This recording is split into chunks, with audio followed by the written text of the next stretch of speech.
دونوں میں خون نکلنے کا خطرہ ہوتا ہے۔ فرماتے امام علیہ السلام کہ ان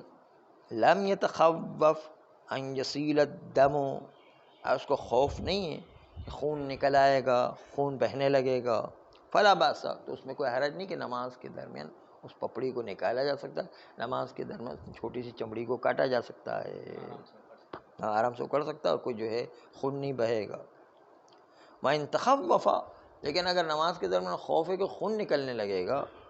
ان یسیل الدم، کہ اس کو خطرہ ہے کہ خون بہنے لگے گا، فلا یفعلہ، تو وہ یہ کام نماز کے درمیان نہ کرے، کیونکہ خون سے بدن نجس ہو جائے گا، اور نجس ہونے کا مطلب یہ ہے کہ پھر نماز نہیں پڑھ سکتا ہے۔ خون اگر تھوڑا سا نکلے، بہنا نہیں شروع ہو جائے،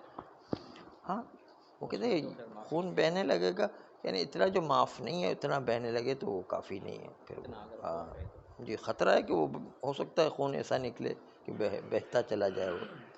اس لیے کہ یسیلو کا لفظ کا بہنے لگے ایک دم۔ ہاں، امام علیہ السلام یہاں پر اس چمڑی نکالنے اور پپڑی نکالنے کے سلسلے میں ارشاد فرما رہے ہیں، مقام بیان میں ہے کہ یہ کام نماز کے درمیان کرنے کی اجازت ہے، جب تک کہ خون نہ نکلے۔ اجازت کی طرف، عدم مانعیت کی طرف اشارہ کر رہے ہیں کہ خون نہ نکلے تو آپ کو یہ کام کرنے کی اجازت ہے۔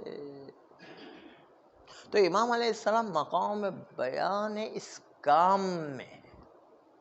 اس کام کو کرنے کی اجازت ہے نماز کے دوران میں، اس مقام بیان میں، اس مقام میں بیان میں نہیں ہے کہ خون کتنا نکلتا ہے کتنا نہیں نکلتا ہے، اس کے مقام بیان میں نہیں ہے ابھی اس وقت۔ امام علیہ السلام فقط اس مقام بیان میں کہ اس کام کو کرنے کی نماز کے درمیان اجازت ہے، اس مقام بیان میں۔ ہاں، کیونکہ راوی کا جو سوال تھا وہ اس جہت سے تھا کہ آیا وہ نکال سکتا ہے نہیں نکال سکتا ہے، تو امام علیہ السلام نے کہا کہ ہاں نکال سکتا ہے اگر خون نہیں بہتا ہے تو۔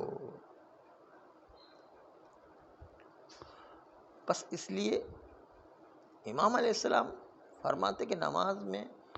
جمیع جہات سے یہ کام کیا جا سکتا ہے۔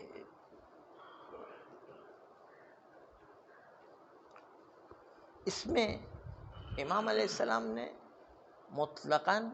کہا کہ یہ کام کیا جا سکتا ہے جب تک خون نہ نکلے، اس میں مطلقاً یہ کام کی اجازت دی، اور مقام بیان میں اس کا مطلب یہ کہ چاہے فعل کثیر ہو یا فعل یسیر ہو، فعل کثیر و فعل یسیر، خالی وزن پر توجہ نہیں کہ معنی پر بھی توجہ کرنا، فعل کثیر ہو یا فعل یسیر ہو، ہاں، خالی وزن کا مطلب نہیں ہے، مطلب بھی ہے اس کے اندر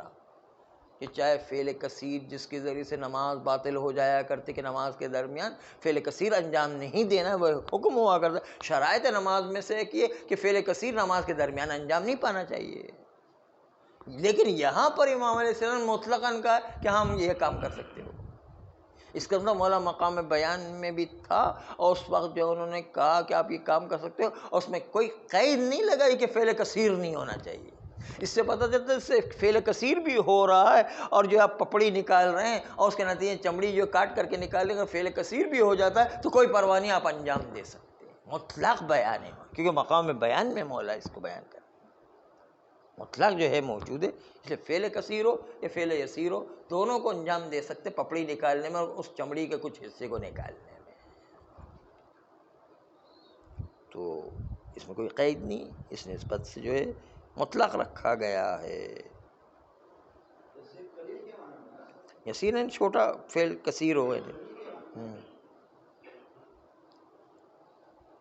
اور یہ بھی فرق نہیں پڑتا ہے کہ وہ جو حصہ نکالا جائے تر حصہ ہو یا جو ہے وہ خشک حصہ ہو، اتنا بھی جو ہے فرق نہیں پڑتا ہے، کیونکہ مقام بیان میں مطلقاً اجازت دی ہے مطلقاً اجازت کا مطلب چاہے وہ تر حصہ نکالا جائے یا خشک حصہ نکالا جائے، اس میں بھی جو ہے کوئی قید نہیں لگائے. مولا مقام بیان میں پھر بھی قید نہیں لگا رہا، اس کا مطلب دونوں کی اجازت ہے. خشک حصہ بھی نکالا جا سکتا ہے، تر حصہ بھی نکالا جا سکتا ہے. بس مولا مقام بیان اس جہت سے خون کتنی مقدار میں بہتا ہے اس جہت سے بیان نہیں ہے یہاں پر، صرف وہ نکالنے کی جہت سے کہ یہ کام کرنے کی اجازت ہے مطلقاً، چاہے فعل یسیر ہو یا فعل کثیر ہو، چاہے خشک حصہ ہو چاہے تر حصہ ہو، دونوں کو نکالنے کی اجازت ہے. صلی اللہ